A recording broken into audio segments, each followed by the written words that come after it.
Okay, it's the morning that we're setting off from Lille. So we just come back from Morocco where it's like 26, 27 degrees. And this morning when we set out, it's 3 degrees. And it's foggy and it's, well, it's cold. There's no other way to say it, it's cold. So today we have a short day because it's our first day back on the bike. So we've just got 50 kilometers and we're meant to pick up the bikes. So I was going to go pick up the bike yesterday. On our first day, so I was going to get off the plane and basically go straight to Amsterdam, but unfortunately the bike isn't ready to be picked up yet, which is disappointing. Seems it was supposed to be ready on the 28th of last month and now it's the 14th of the next month, so hopefully it'll be ready in the next couple of days. But rather than just stay static, we've decided to go for a little cycle tour back towards Amsterdam. So we're heading back up towards Amsterdam. We won't get there, but we'll probably get to a couple 100 kilometers closer to it before we have to get on the bikes and ride off. Since we've been off the bikes now for about 1 month, we're both stiff as we re-enter the cycling world. So that's why it's a 50 kilometer day. But yeah, Lille is a nice city. And we've spent 3 nights here with a warm showers host. And the hospitality could not be better. Like, this guy has just gone out of his way to be lovely. He's cooked for us almost every meal and shown us the sights of Lille. So this is the first time we've stayed with warm showers hosts and it couldn't be better. Like, it just couldn't have been better. Like, it's really, really lovely. And he's been very generous with his time and we've had great conversations, and it's just been lovely to talk to somebody that you know is doing it for the pleasure of the conversation rather than some sort of monetary reward. Thank you, Isaac. And all I can say is, Isaac, it's been a pleasure meeting you, and I can't wait to meet you again in the future.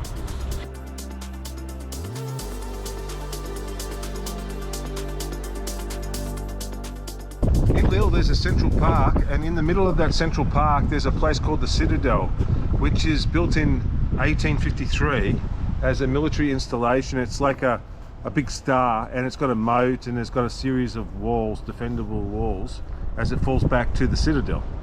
And the interesting thing is, it's still an active military base for a rapid response group. So you can go to the outside walls of the Citadel, and surrounding that there's a really big park, and there's a zoo, and there's all that, but you can't go into the Citadel walls. If you do, which we just did, you immediately get turned around and sent back out again because it's still an active military base. So even though it looks like an architectural, historical monument, it's still an active military base.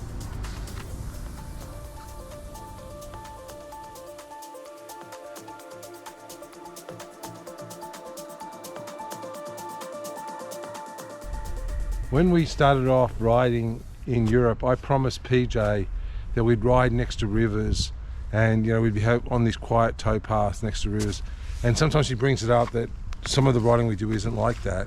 Now we're riding next to a canal, beautiful towpath, beautiful, quiet, nobody on the towpath, idyllic. And all she wants to do is complain about how cold it is and the mist. You can't make her happy. There's always something. It's a little bit chilly. It's nice though. Yeah, I'm gonna put the GoPro away and concentrate on riding.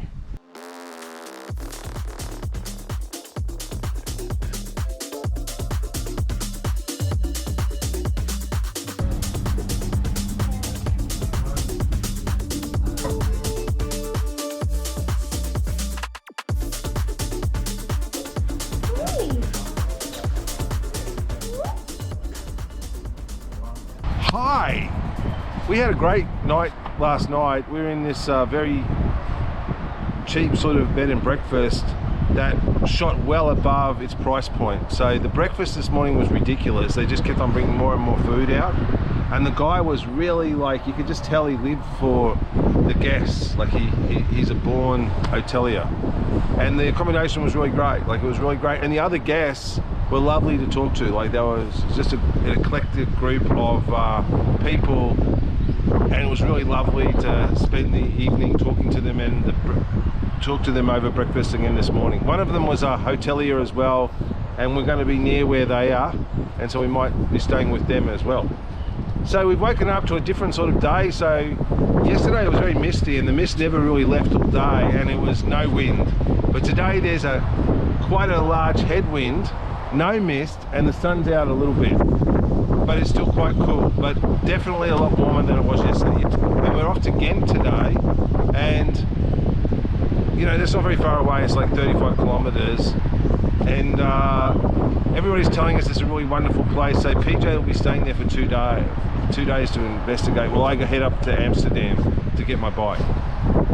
Hopefully it's going to be really lovely. There's like, you have like 3 different choices of full bike paths to get to Ghent from here. So, and all of them have their strengths and their weaknesses. So we're going to just pick one and go for it. Okay, as we're riding along through Belgium, you see these hedges and they're like perfect. And they're dead. This is not actually one of the straightest ones. Some of them look like they're done with a laser level. But you know, they're just like very compact and perfectly square, and they're everywhere. And you know, they're like hedges I don't really see in Australia very much, and they're out of several different types of plants. So this one's like a fir, and then you come over here, there's another one, and see it's totally different, but it's just as beautiful. It's like a lot less dense, but absolutely beautiful. And some of them will put it on absolutely like a laser straight, and just like perfect in every way. But they're everywhere. What are we riding beside, Charles? We're riding beside the railway line. So we decided the river sort of really meanders between here and Ghent. So we thought we'd ride along the railway line and then swing over onto the river towards the end. Supposedly the river going through Ghent is really beautiful.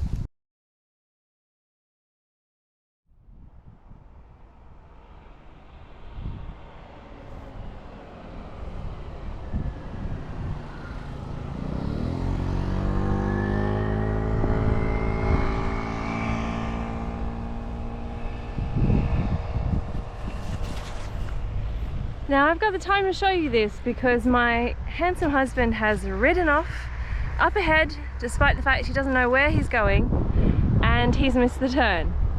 So my job now is to just sort of chill out, wait around until he realizes I'm not catching up, and then turns around and comes back after some time.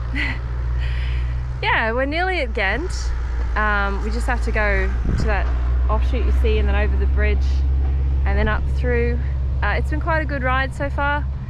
I think this would be absolutely glorious in spring, but it's already quite pretty now. Just after this, I realised he didn't have his mobile phone, passports, wallet, nothing. The real problem is that there's too many different ways you can go. You can't tell which way they went. There are so many cycle paths. He also didn't know where our hotel was, so I thought he's probably going to go to the railway station. I called the railway station. They said they have railway police, and so you have to call the police to see if you can ask them to look for him there. I called the police, they were very helpful. I had to register him as a missing person, and just while I was on the phone finishing after waiting for 2 hours in the hope he and I would find each other again, he managed to connect his laptop to a free Wi-Fi service and give me his location. So that's how the fat man ended up being registered as a missing person in Belgium. Next time, we'll explore Ghent